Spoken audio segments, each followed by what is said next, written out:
Welcome to News Today with WDW News Today. I'm Tom Corliss. Here now the news for December 20th, 2021.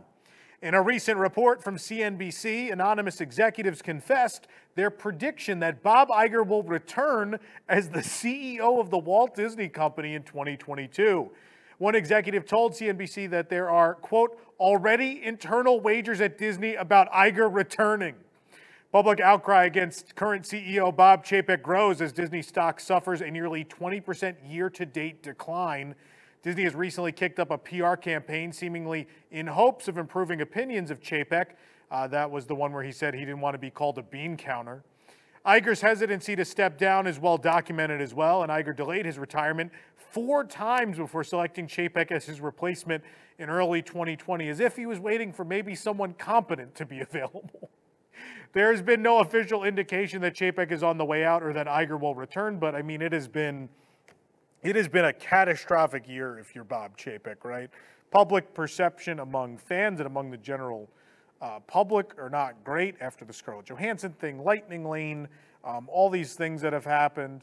The Disney stock is now on the decline. Disney Plus subscribers are not where they're supposed to be. Like, things are not going well, so maybe a change is coming. I don't know if Iger's going to come back, but it's no secret that we're holding out for a change, and I think a lot of people we know in the company, a lot of our sources are also holding out for change too, and hopefully everyone will get what they want. It's all we want for Christmas. Santa, if you're listening, it's all we need.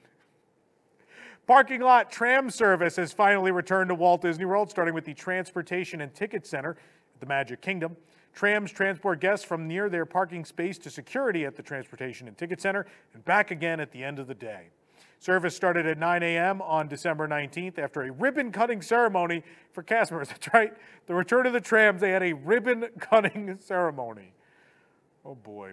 We hopped on the red tram for a ride around the parking lot. You could take that ride right here on our YouTube channel. Again, next year, trams are expected to return to the 3 other Walt Disney World theme parks.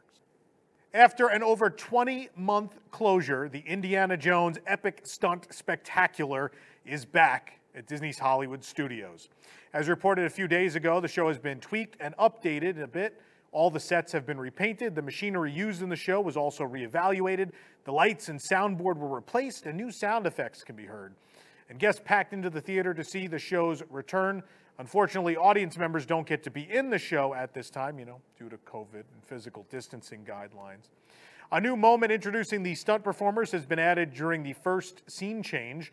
They led the entire audience in creating sound effects. And though there are small changes and no audience members on stage, the plot of the show remains mostly the same.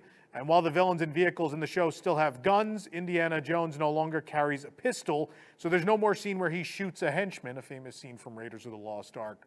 He uses his whip plenty and does briefly handle a machine gun grabbed from one of the bad guys. There's a few new stunts and an extra comedic moment of Indy and Marion peeking out of a clothing rack. And a new scene includes the special effects coordinator demonstrating how the crew creates fake gunfire sounds using compressed air. They talk briefly about filming in landscape mode with smartphones, which is a little bit of a modern update to the show. And they still do the stunt demonstration that Marion usually performs with an audience plant. We noticed the pilot in the final scene was a woman now. The plane and truck still have fake guns attached to them. Another big change, so originally, when the show was going to debut in 1989, they were going to have swastikas on the vehicles, and someone was like, we should really not do this. And so they did a modified thing with the Iron Cross, which is another German military insignia, seemingly less offensive one. Those are gone now completely. So there is no indication that these are Nazis or German military or any of that stuff. That is gone. Also, characters no longer die in the show. They run off after being defeated. And again, Indy doesn't shoot anyone anymore. So some interesting changes to the show. Regardless, it's nice to see the show back. And obviously, a number of the crew and cast were very emotional after that first show. You can watch the full show and that reaction right here on our YouTube channel. It's great to see the show back. Longest running show in the history of theme parks. There is not a longer running one anywhere. From December 19th through January 3rd, 4 Walt Disney World attractions that have currently been individual Lightning Lane access will instead be available through Genie Plus. These attractions are Space Mountain at the Magic Kingdom, Frozen Ever After at Epcot, Mickey and Minnie's Runaway Railway at Disney's Hollywood Studios, and Expedition Everest Legend of the Forbidden Mountain at Disney's Animal Kingdom. Instead of paying separately to skip the line at these will be included with that $15 charge, as they probably should have been from day one. These four never made sense. Disney Genie at Walt Disney World was having trouble with individual Lightning Lane selections on December 17th. Initially, individual Lightning Lane options did not populate in MDX at all. The option to purchase individual Lightning Lane access to the most popular attractions, including Star Wars Rise of the Resistance, usually appears on the Disney Genie tip board, but none of the individual Lightning Lane attractions had the option listed at 7 a.m. If we visited the attractions page in My Disney Experience and tapped the Lightning Lane option, we were just brought back to the tip board. A cast member at Magic Kingdom told us the system had crashed. It did eventually come back, but it was a mess. Early theme park entry at Walt Disney World will be available for 1 hour before the park opens from December 19th through January 3rd. This is a temporary shift from the current 30-minute entry. Early entry is available to resort hotel guests every day at all 4 Walt Disney World theme parks. There's no better way to start your morning than with a fresh, hot Mickey waffle, and now you can carry that fluffy, sweet feeling throughout the day with the Loungefly backpack at Walt Disney World. The white and tan backpack features a Mickey waffle pattern complete with a pat of butter with a giant waffle popping out of the front. The butter adds an additional layer of dimension to the design, and the straps have a square pattern resembling more traditional waffles. The bag costs $85 and will make everyone hungry. A couple of weeks ago, we reported how another ramp to be used for disembarking ferry boats from the second level had been completed. We're now happy to report that the ramp is now in use at the Transportation and Ticket Center. Cast members are directing us to the left if we had wheelchairs and strollers, and to the right in order to get up to the upper deck of the ferry boat. It was a nice leisurely walk with plenty of room on the ramp. Stairs are clearly marked with "Please watch your step," because people have problems with stairs. The ramp provides a much easier and more convenient way to get to the upper deck of the ferry boat, or as I call it, the observation deck for fights. The cast member told us as of right now, they're all using the ramp to load guests onto the ferry boat, not unloading. Steps are really hard the other way around, I guess. Hopefully the ramp will help guests be less frustrated on ferry boats. That was the biggest story of 2021. It was the ferry boat fight. Walt Disney Imagineering has filed a permit for exterior facade modifications at the Tomorrowland Light and Power Company, the store at the exit of Space Mountain in the Magic Kingdom. The permit contracts the Whiting-Turner Contracting Company and expires on December 30th, 2023. It's possible whatever work is being done in the exterior of the store will be so it better matches the nearby Tron Light Cycle Run, which will open hopefully by December of 2023. Of course, in the old concept art, there is a different facade, some different glass and things going on there. So we'll see what exactly happens to the Tomorrowland Light and Power Company. The exterior of Guardians of the Galaxy Cosmic Rewind is coming together as panels are installed behind the greeter structure, and Disney finally settles on a paint scheme. The columns on the left are still orange and red with some white spots. Crew members have been installing gray panels on the front of the building this week as well. The panels are currently covered with white protective sheets as installation continues. On the right side of the building, the columns have been painted almost entirely black now. There's still some orange visible on the last 3 of those columns. Some lighter rectangular sections have been painted onto the sides of the columns as well. Supply chain issues have caused the Build Your Own Lightsaber Station in Tatooine Traders at Hollywood Studios to temporarily close. Cast members said they currently don't have all the parts needed for guests to build the plastic lightsabers. They said it would reopen as soon as they had pieces, but weren't sure when that would be. Maybe when the war with the Trade Federation comes to an end. Who knows? Another baby white rhino has been born at Disney's Animal Kingdom. This is the 3rd white rhino born in the park in the last 13 months, and the 13th born at Walt Disney World. Mother Lola delivered a healthy female calf in early November. Lola and her calf will bond backstage for several months before they join the herd at the Harambe Wildlife Reserve. The first of 3 recent calves, Ranger, can be seen on Kilimanjaro safaris. The newest Disney Vacation Club booth has been revealed at Disney's Animal Kingdom. This is a wild one. This site has been surrounded by construction walls for a couple months now. The booth is located between Island Mercantile and Pete Safari. And yes, if you're a longtime visitor like myself, you probably remember, hey, wasn't that where the DVC kiosk used to be? And you're right. So that's right. Disney knocked down the Vacation Club kiosk a couple years ago and then apparently has decided to just bring it back. That being said, the new one's very pretty. They have a lot of carved animals. The kiosk is very well made, fits in great in this section of the park. But it is funny that they eliminated this because they were worried about foot traffic going to Pandora, and now that that's subsided, they rebuilt a new one. A woman is suing Disney Parks and Resorts after allegedly being electrocuted in her hotel room at Disney's Grand Floridian Resort and Spa in September 2018. Courtney Randall says that on September 9th of 2018, her family noticed that the electrical outlets in their room were protruding from the wall and did not work. They notified cast members and were told that someone would attend to the issue that day. On September 10th, Randall attempted to use an outlet and was electrocuted. Here's a note, kids. If an outlet is sticking out of the wall, don't use it. Randall claims in her lawsuit, which was filed on November 4th of 2021 in Orange County Circuit Court, that she has since suffered disability, disfigurement, mental anguish, loss of capacity for the enjoyment of life, expensive medical care, and loss of future earning capacity due to the incident. And I want to leave a note, people on the site didn't understand this. Electrocuted does not necessarily mean you died from the shock. It could also mean serious injury. I want to make that note. Look it up, kids. A new round of merchandise celebrating 50 years of Disney's Polynesian Village Resort is now available. The new items are salt and pepper shakers, a mug, a cookie jar, and a serving tray. The latter two are sold as a set. The salt and pepper shakers resemble the Polynesians' versions of gods Maui and Rongo. Maui is in yellow, while Rongo is green. Rongo, of course, #1 kite flyer, if you remember from the Tiki Room. They come on a base with Disney's Polynesian Village Resort 50th anniversary logo, and they cost $29.99. The mug has Maui on one side and the 50th anniversary logo on the other. The top comes off to fill the mug, and there's a hole for a straw. This is perfect for a lapu lapu at home, right? The mugs cost $34.99, and the serving tray has a cup in the center for dip and 4 detachable Maui-shaped plates. The included cookie jar is almost identical to the mug, but slightly bigger. The set is $99.99. I don't understand why you have a set with a cookie jar and plates with a dipping thing, because, I don't know, people dip in cookies now? Is this a normal thing? Don't know.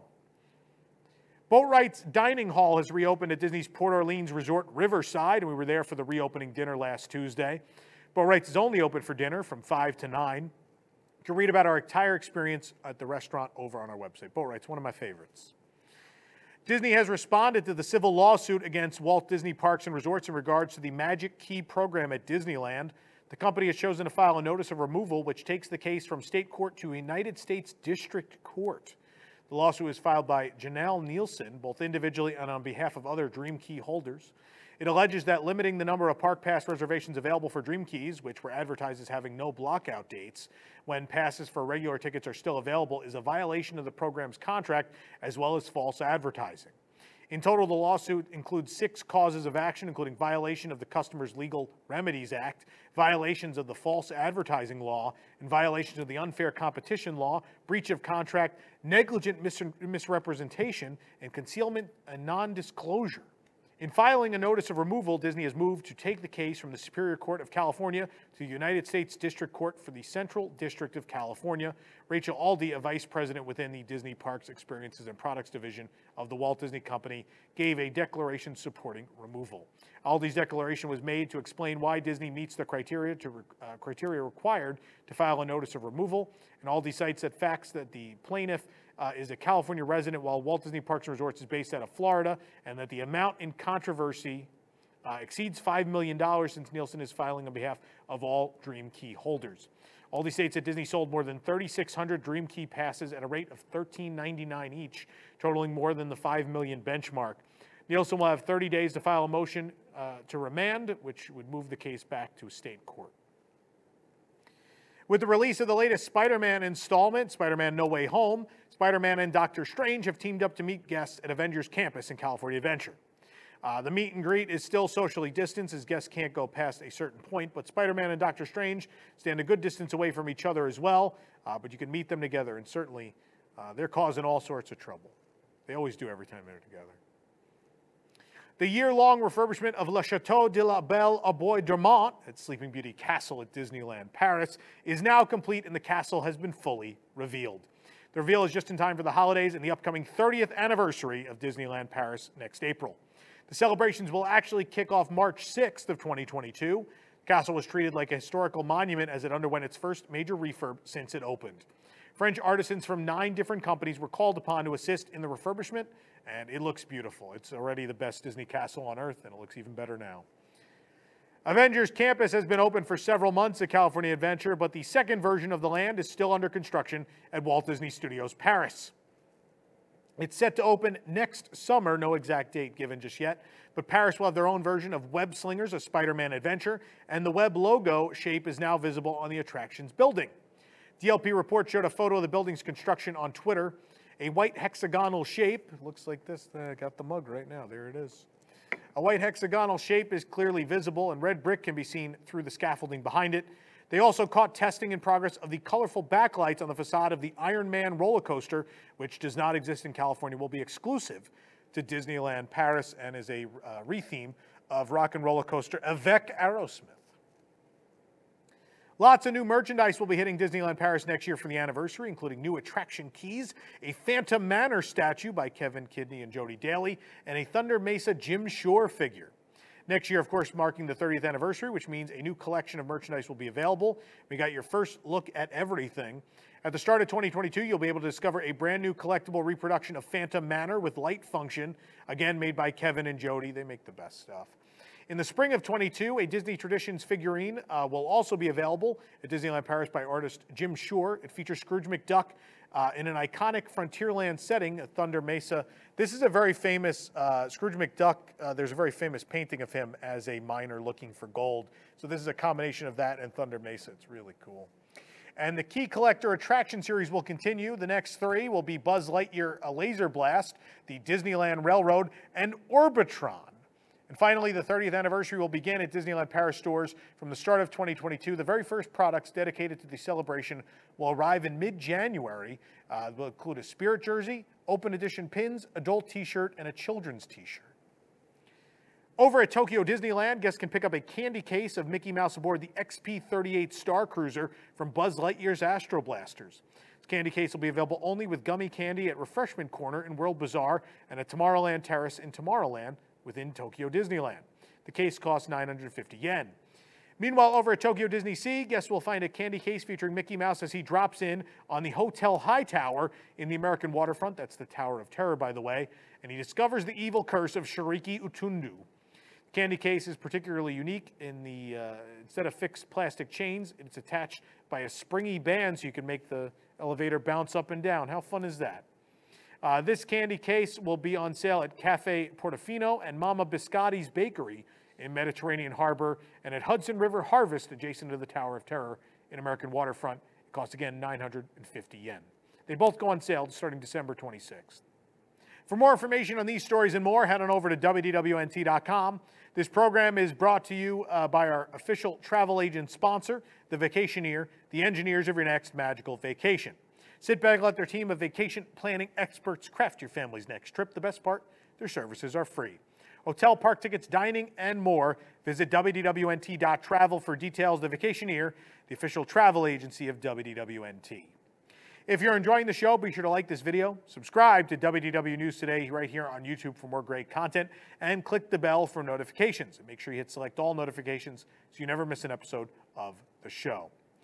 For the worldwide leader in Disney Parks news, this is Tom Corliss saying enjoy the rest of your today and have a great, big, beautiful tomorrow. From WDWNT, the worldwide leader in Disney Parks news, this is Park Center. Join us each week for news and discussion topics from the Disney and Universal theme parks around the world. We cover the top stories in a quick, concise, and fun format. Then our panel breaks down and debates some of the biggest issues and what they mean for us, the parks fans. From the latest announcements to openings and delays to scandals and snacks and merchandise and more, we cover it all in 90 minutes. Join us live every Sunday night at 8 p.m. Eastern on youtube.com/WDWNT or watch episodes on demand anytime. Or subscribe to the audio version of the show on your favorite podcast app.